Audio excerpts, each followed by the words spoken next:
व्यर्थ की बातें सुननी और सुनानी। आओ बच्चों तुम्हें सुनाऊं अच्छी एक कहानी। सुनो कहानी, सुनो कहानी, सुनो कहानी, आओ सुनो कहानी। गुणों का प्रभाव, यह है बच्चों आज की कहानी का शीर्षक। वाराणसी नगरी के पास एक बहुत बड़ा तालाब था। वह सदा जल से लबालब भरा रहता था।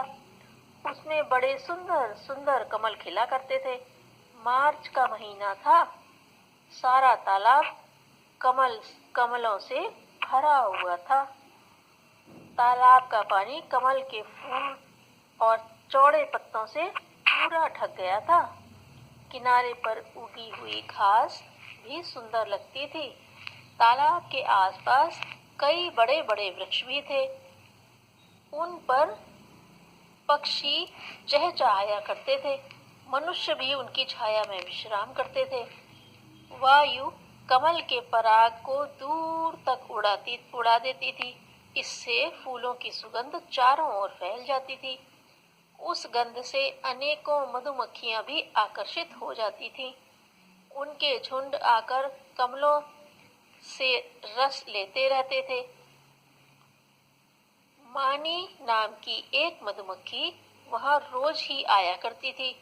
इसी प्रकार शीलू भौरा भी रोज आता था। दोनों एक दूसरे को आते जाते उठते बैठते देखते थे। धीरे धीरे दोनों में मित्रता हो गई। वे घंटों बैठे कमल का रस चूसते रहते और आपस में बतियाते भी रहते। जैसे ही सूरज डूबता शीलू फूल से उड़ जाता, क्योंकि उसका घर वहां से कई मील दूर था। मधुमक्खी के पास ऐसी कोई कठिनाई नहीं थी। तालाब के पास ही एक किसान की झोपड़ी थी। उस झोपड़ी के पास एक आम का पेड़ था। उसी पर मानी ने अपना घर बना रखा था। किसान भी रानी को बड़ा प्यार करता था। एक बार शीलू भौरे के पंख में चोट लग गई। मानी बोली, शीलू भाई, तुम्हारा घर तो बहुत दूर है। तुम्हारे पंख में चोट भी लग गई है। अब तुम घर कैसे जाओगे? आज मेरे ही साथ चले चलो। शीलू को मानी की यह बात अच्छी लगी। वह धीरे धीरे उड़ता हुआ मानी के साथ चला। मानी का घर वृक्ष की ऊंची डाल पर था। शीलू वहां तक उड़ नहीं सकता था। मानी बोली, तुम यहाँ पेड़ के नीचे बैठो, मैं तुम्हारे लिए मीठा शहद लेकर आती हूँ। यह कहकर मानी घर से अपने घर चली गई। भौरा पेड़ के नीचे तले में बैठने लगा। वहीं किसान अपने छोटे से बच्चे के साथ बैठा था। भौरे का संतुलन बिगड़ा और वह किसान के बेटे से जा टकराया। शीलू का डंक उसके गाल से छू गया और वहां खून झलकने लगा। किसान ने हाथ का रुमाल उस पर मारते हुए कहा, यह न जाने कहां से मरने के लिए आ गया। भौरा जल्दी जल्दी जान बचाकर भूखा प्यासा भागा। उसे बड़ा दुख हुआ कि वह जहां जाता है सभी उसे भगाते और उससे बचते हैं। कोई मनुष्य उसे प्यार से नहीं देखता, बातें नहीं करता। भौरा निराश होकर तालाब के पास ही एक वृक्ष पर सो गया। दूसरे दिन मानी मक्खी उसे खोजते खोजते वहां आई। आते ही बोली, वाह महाशय, आप भी खूब हैं। कल हम आपके लिए खाना लेकर आए, खूब ढूंढते रहे और आप नदारद थे। शीलू भौरे ने दुखी मन से कल की सारी घटना कह सुनाई।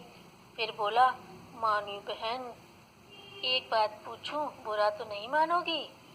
नहीं नहीं, बताओ क्या पूछ रहे थे? मानी ने कहा। मुझ में और तुम में बहुत समानता है। मैं काला हूँ, तुम भी काली हो। मेरे पंख हैं, तुम्हारे भी पंख हैं। मैं डंक मारता हूँ, तुम भी डंक मारती हो। मैं फूलों का रस पीता हूँ, तुम भी पीती हो।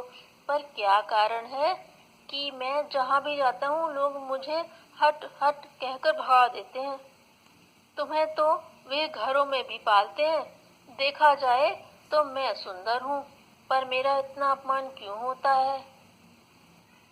तुम एक तरह से कुरूप हो, फिर भी तुम्हें सब प्यार करते हैं।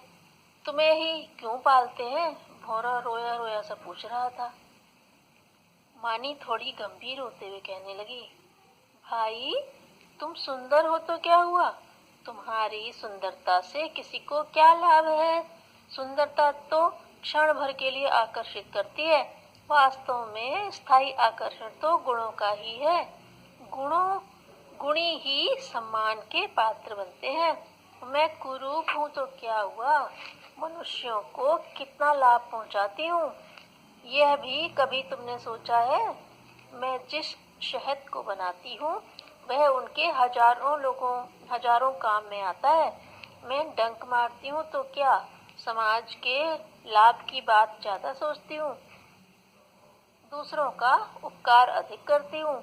मेरे बहुत से गुणों से यह एक बुराई भी ढक जाती है। सच बात तो यह है कि शीलू भाई, गुण ही सौंदर्य का स्थायी स्थान है। गुणी ही सच्चा प्यार पाता है। भौरा सारी बात समझ गया था। वह भी सोच रहा था कि कैसे वह स्वयं को समाज के लिए उपयोगी बनाए।